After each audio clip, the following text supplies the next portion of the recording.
concerned on the flip side that the Obama administration may have been surveilling members of the Trump campaign in a pretty detailed investigation during the election.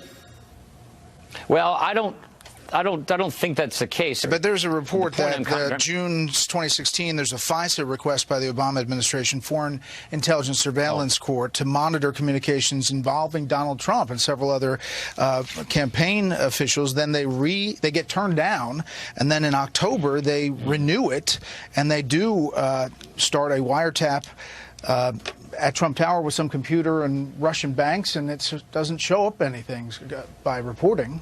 Have you heard that? Well, again, and like I said, none of us in Congress or anybody that I know in Congress has been presented with evidence to the contrary of what you just said. So you believe it to be true?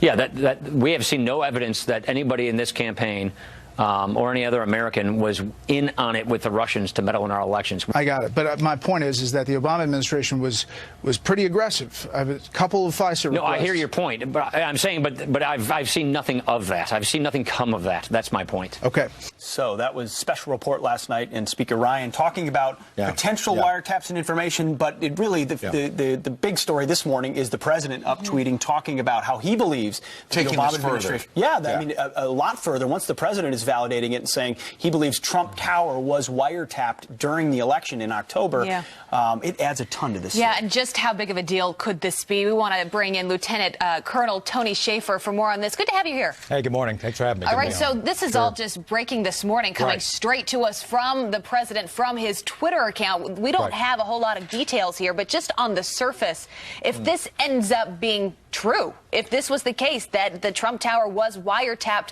by, at that time, the sitting president, President Obama, how big of a deal would that be?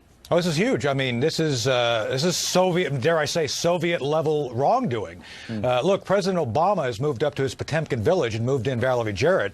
We have to understand here, it's very likely that he did authorize this. And according to, I was on the drive-in just now. You guys called me a little bit late. Well, I was talking to folks on the drive-in. This goes back to July of last year when rumors started on the dark net that even though the Obama administration was getting pushback from the internal mechanisms of the administration, like the FISA court, and by the way, there's going to be a paper trail at NSA on this. And let me say, John Brennan's probably involved in this. You have to have kind of three people inside doing this. And I think what's happened here is the paper trail that President Trump is referring to has finally showed up. So let me be very clear. The FISA court thing that Brett Baird just talked about, that's one piece of evidence. I'm sure there's others out there. So what this indicates is that this is really the Obama administration was taking on the form using their version of the FSB, the KGB, to go and target a candidate. Let me be clear on this for your audience. Simply because you don't like someone does not give you the right as a sitting president to do something like this. And when you, as a sitting president, as you know, you endorsed the opposing candidate in Hillary Clinton, you have a dog in the fight. I want to put another piece of evidence on the table, since the New York Times has been leading some of the coverage on all of this. I was just sent an article from January 19th, where the New York Times, right before the inaugural, was talking about the investigations into the Russia connections with Donald Trump. And there was a line tucked in there, quote, one official said, intelligence reports based on some of the wiretapped communications. There you go. Wiretapped communications had been provided to the White House. Again, Tony, January 19th, the White House then was Barack Obama. So is this the source of some of these leaks? There have been massive leaks coming out of the FBI, maybe the CIA, alleging all of these different things. Did it come from those wiretaps? This is the Trump Tower, to the best of the Obama administration's ability, was wired for sound. And yes, there was reasons why Mr. Trump did not want to give up his own personal security, because he knew that people, close to him may very well become collectors of this sort of thing. Look, this is completely insidious. This is an order of magnitude worse than Watergate, where you've actually used the mechanisms of state, the power of a state, to go after a candidate for presidency. And by the way, they presumed that he was going to lose, so it wasn't even about him winning or losing. This was about trying to gain advantage for his side, in this case, Ms. Clinton.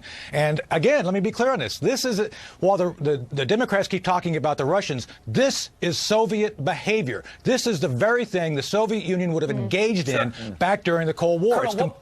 What would have been the cover, the official cover for this surveillance, though? Because they wouldn't come out and say, okay, let's just surveil the opposite candidate. Right. They'd say, okay, we've got evidence that we need to surveil. Well, what are they surveilling on? They're surveilling on, in this case, probably quote-unquote international contacts which relate to business transactions. Again, projection. We know for a fact the Clinton Foundation was indeed taking foreign money. A lot of people are recommending that you investigate that. They refused. But instead here, they focused all their energy on going after Trump over the quote-unquote international connections. And let me be clear on this. If there was anything to any of that, by now it would have been leaked, because you're referring back to what you said on the 19 January article. Everything is taped, and there's going to be tapes of all this stuff, too. And the Trump administration is going to find them. So now the question is, how can they prove it? How can the president prove this? I mean, he's put this out there now. The world has heard what the president is telling us. He's got to back that up, like I said. Well, so how but does once he you do put it? it out walk there, a if fine line. evidence is destroyed, Yeah, there's a problem. That's probably what we're going to find. Some of it, but the other thing is you can't give up sensitive sources and methods. Exactly. Some of this was used in ways, and look, I can't go into how we do things, but I'm telling you, there's very sophisticated collection things that the president is now read in on. He's probably asking some questions like, "Hey, now that I know this exists, could this have been used against me?" So how does I think that's where it's all how going. does he prove it? Precisely. Is it going to be declassification of some aspect of it? Will it be? I mean, what's the best route potentially? I think potentially you've got to say this is what happened on these dates and leave out the technology specifically, but then go and bring in those accountable. And I dare I say there's probably going to be some whistleblowers coming in to talk about this. This is serious. This is as serious as it gets. Yeah, but just to clarify, you think that there is enough evidence that has been given to the president for him to make this claim, no to doubt. make this statement? That's not just coming from nowhere. Yeah, I don't doubt for a minute that Mr. Trump has got sufficient, I would say, critical mass of evidence saying there's something really wrong here. And again, as a president, you start learning little by little about collection capabilities.